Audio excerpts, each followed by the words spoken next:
Hello guys, good morning. तो अगर आपने मेरा हेमकुंड का ब्लॉग देखा होगा जहाँ से हम नीचे आ चुके थे दर्शन करके, तो अब हम जा रहे थे बद्रीनाथ की तरफ।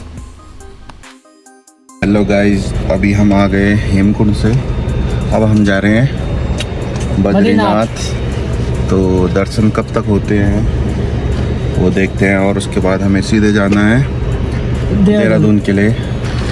तो अपनी जर्नी को कंटिन्यू करते हुए हम निकल गए थे पुनला गांव से गोविंद घाट की तरफ। और गोविंद घाट का जो ये पुल है आप देख सकते हैं, जो प्रॉपर पार्किंग है हेमकुंड साहिब की वो यहीं पे है। और गोविंद घाट पे लोग क्या है कि पार्किंग करके ऊपर जो पैसेंजर गाड़ी है उससे जाना पड़ता है। तो मेरी गाड़ी इसलिए ऊपर चली गई थी क्योंकि मेरे रिश्तेदार वहाँ पर रहते हैं, तो उस वजह से उन्होंने अलाउ कर लिया था मुझे। पर आपको यहीं पे लगानी पड़ेगी, या आपका कोई पहचान का है तो उस केस में आप जा सकते हैं।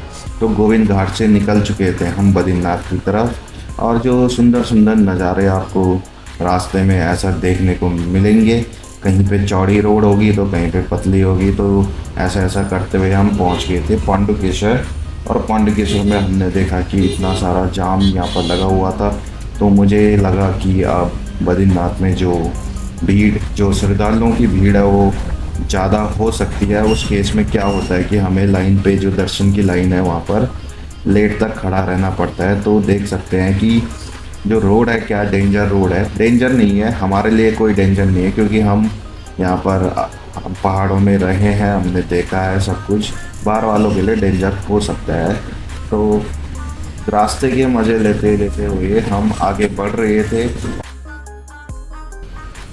तो फाइनली अगर आपने बद्रीनाथ जाते हुए हनुमान चट्टी का नाम सुना होगा, तो हम वहीं पहुंच चुके थे। ये हनुमान चट्टी का जो पुल है वो है। तो यहाँ पर हनुमान जी का मंदिर है। तो आप जब भी बद्रीनाथ जा रहे हैं तो यहाँ पर दर्शन करके जा सकते हैं। तो हमने दर्शन किए, उसके बाद आगे बढ़ गए। तो कई कई जगह पर रोड ब्लॉक थी, तो वन वे हाईवे को कर रखा था।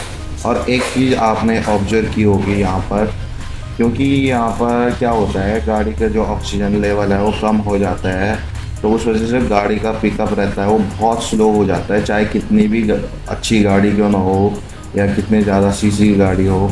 सबके यहाँ पर कितना भी भगाने की कोशिश करो आप, नहीं भागती है गाड़ी। एक टाइम को मुझे लगा कि मेरा जो गाड़ी है ख़राब हो गया है। फाइनली हमने बद्रीनाथ से आगे जो माना गाँव है वहाँ आ गए थे सीधे, क्योंकि बद्रीनाथ में हमें पार्किंग नहीं मिली। तो हमने डिसाइड किया कि पहला माना गाँव घूम के ही आते हैं। तो माना गाँव, और ये तो जब हम माना गांव पहुंचे तो वहाँ भी लंबी कतार में जो बोल सकते हैं वो भीड़ थी, ट्रैफिक लगा हुआ था। तो हमने यहाँ पर फ़ोटो खिंचाई। जब भी आप कोई बद्रीनाथ आता है तो माना गांव में इस बोर्ड के नीचे हर कोई फ़ोटो खिंचाता है। लिखा उस पर लिखा हुआ रहता था दी लास्ट इंडियन विलेज, अब उस पर लिखा हुआ है फर्स्ट इंडियन विलेज। तो फाइनली हमें पार्किंग मिल चुकी थी बद्रीनाथ में। तो हमने गाड़ी पार करके नीचे आ गए थे। जो बद्रीनाथ का नया प्रोजेक्ट चल रहा है उस हिसाब से यहाँ पर झील होगी आने वाले टाइम पे। तो अभी इसका जो काम है वो चल रहा है, इसको मॉडर्न तरीके से तैयार किया जा रहा है। तो यहाँ पर जो पंडाल लगा है, यहाँ पर उस दिन जो धीरेन्द्र शास्त्री, अगर आपने नाम सुना होगा, वो आ रहे थे। तो उन्हीं का सब वेट कर रहे थे यहाँ पर।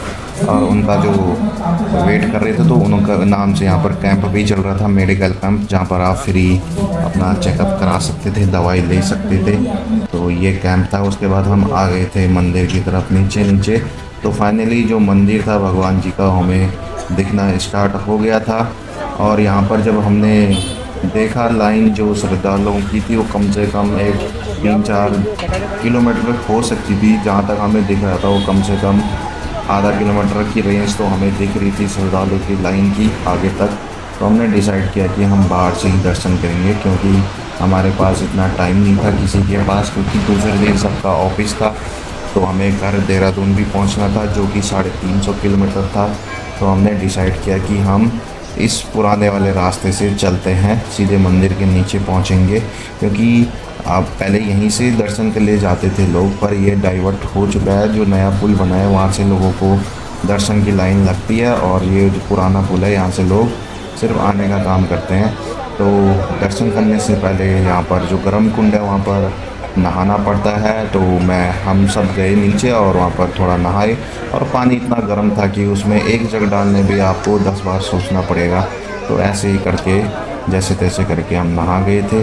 उसके बाद हम ऊपर आए।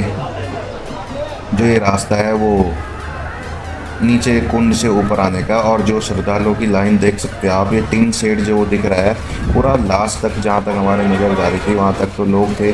तो ये पॉसिबल नहीं था कि हमारे लिए कि हम टाइम से दर्शन कर पाएंगे अगर हम लाइन में लग रहे हैं।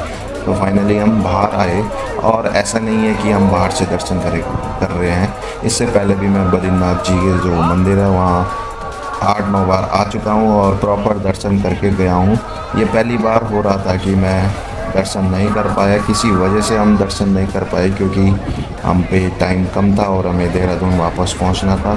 तो देख सकते हैं कि कितना सुंदर व्यू यहाँ पर मंदिर का आ रहा था। चारों तरफ जो बोल सकते हैं सूरज की किरणें थी और पूरा अच्छा।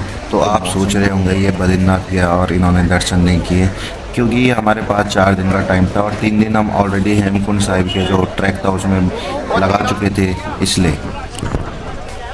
तो फाइनली हमने बाहर से दर्शन करके मंदिर के 2-4 वीडियो बना के अपने साथ मेमोरीज के लिए, उसके बाद हम आ गए थे वापस। और जो नदी थी उसका भी जो जल स्तर था वो काफ़ी बढ़ रखा था बारिश के कारण, और यहाँ पर जो धीरेन्द्र शास्त्री थे वो अभी भी नहीं आए थे। तो हमने यहाँ पर उनके नाम से जो ये मेडिकल कैंप चल रहा था, यहाँ पर आप कोई भी दवाई ले सकते हैं।